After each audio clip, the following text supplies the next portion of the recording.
externos. Sejamos didáticos. O que o livro narra, em 18 capítulos cada vez mais vertiginosos em sua linguagem, é um dia na vida de uma cidade, Dublin, em 16 de junho de 1904. Vale dar a palavra ao próprio Joyce, que diz: em Ulisses procurei expressar as múltiplas variações que constituem a vida social de uma cidade, suas degradações e suas exaltações. Talvez valha a pena, nesse momento, a título de introdução, ouvir um trecho que eu separei para o autor Auri Porto, como exemplo dessa cidade ebuliente.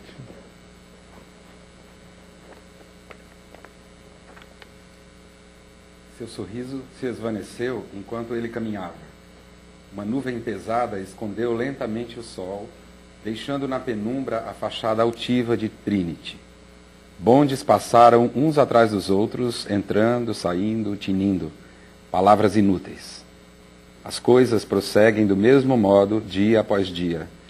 Esquadrões de polícia saindo, voltando, bondes entrando, saindo, aqueles dois malucos perambulando. Dignam removido. Mina Purefoy, de ventre entumecido na cama, gemendo para que arrancassem um filho de dentro dela. Um nascendo a cada segundo em algum lugar, outro morrendo a cada segundo. Desde que eu alimentei os pássaros há 5 minutos, 300 bateram as botas. Outros 300 nasceram, lavando fora o sangue. Todos são lavados no sangue do cordeiro, berrando. Bau, au. Uma cidade toda sumindo, uma outra cidade toda surgindo, sumindo também, outra surgindo, sumindo, casas, fileiras de casas, ruas, milhas de calçadas, tijolos amontoados, pedras, mudando de dono. Este proprietário, aquele, o dono nunca morre, dizem. Um outro mete os pés nos seus sapatos quando ele recebe ordem de partir. Eles compram um lugar com ouro e ainda assim eles têm todo o ouro. Alguma fraude nisso em algum lugar. Amontoados em cidades, esgotados século após século. Pirâmides na areia, construídas à base do pão e cebola.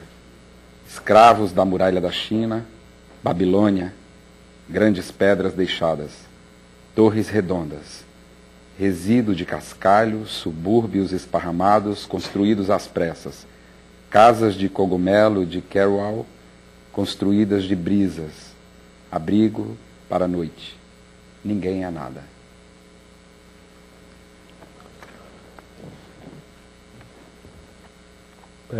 Não nos enganemos com a aparente simplicidade de propósitos. Assim como interessava a Joyce que um leitor qualquer pudesse reconhecer seu estilo lendo apenas uma página sua, também lhe interessava que cada hora contivesse o dia em que está inserida, que um dia contivesse o futuro e o presente e o passado,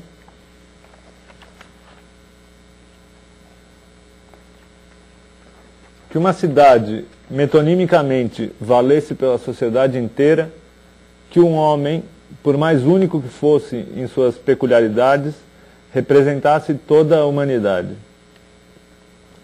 Mais uma vez, nas palavras do autor, ele queria moldar na forja de sua alma a incriada consciência de sua raça.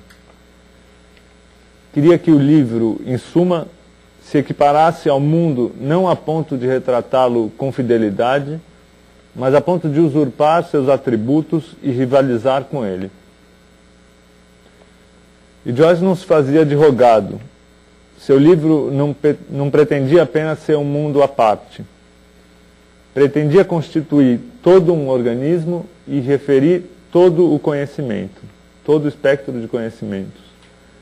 Cada capítulo, além de seguir com algum rigor a trilha da Odisseia, é representado por um órgão do corpo humano, e podemos ver a cidade retratada como um intestino ou como um pulmão, denota uma arte ou ciência, debatendo filosofia, economia, música, política, tem um símbolo próprio e uma cor hegemônica e segue uma técnica específica de construção, narrativa, monólogo, catecismo, dialética, alucinação. Parece bastante compreensível que um livro que se propunha a tomar tantas liberdades em relação aos usos alheios precisasse de uma boa dose de circunscrições e nortes próprios. Quanto às técnicas narrativas, acho que valem uma explicação um pouco mais detalhada. Muito se fala sobre o fluxo de consciência e o monólogo interior que teria sido inventado por Joyce. Pois bem, Joyce não inventou o monólogo interior, utilizado por outros autores em obras anteriores.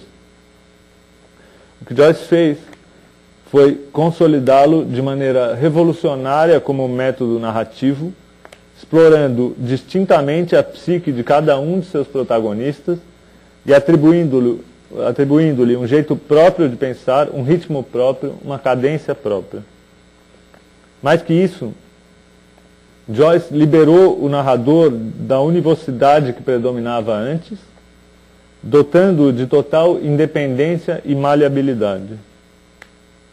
Em cada capítulo há um humor distinto, mais favorável ou mais desfavorável ao herói da trama. Em cada capítulo há um estilo distinto, pastiches de técnicas literárias mais antigas, recriações satíricas do romantismo, do policialesco, da linguagem jornalística, da linguagem dos políticos, de diversos jargões técnicos. O auge disso é Gado do Sol, um capítulo em que ele trata de refazer toda a trajetória da língua inglesa em suas formas escritas, paralelamente à descrição de um embrião em crescimento, já que o episódio descreve o parto de uma criança no hospital de Dublin. Ufa, talvez agora caiba dizer que Ulisses também tem uma história, também tem uma trama, se constitui de fato como comédia ou como drama, o leitor que decida qual. Que por trás da revolução formal, um tanto obscurecido pelo que o leitor da época, e sim, também o leitor de hoje, teimou e teima em considerar uma mediação excessiva das virtuosidades estilísticas, por trás de tudo se apresenta um enredo riquíssimo e talhado de inúmeros simbolismos, um enredo, diga-se, bastante comovente. Ainda não temos aqui a derrocada da representação que irá ganhar estridência nas décadas subsequentes. Pelo contrário, em meio à corrosiva estrutura formal, triunfa a criação ficcional em uma de suas formas mais primitivas e pungentes, o mito. Odisseu, como se sabe, é a forma grega do nome Ulisses.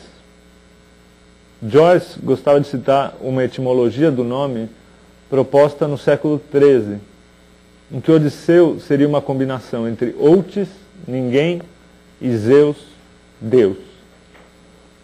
Na ocasião, já havia sido desmentida essa origem etimológica, mas a insistência de Joyce revela algo sobre o protagonista que ele criou à imagem do rei dos gregos.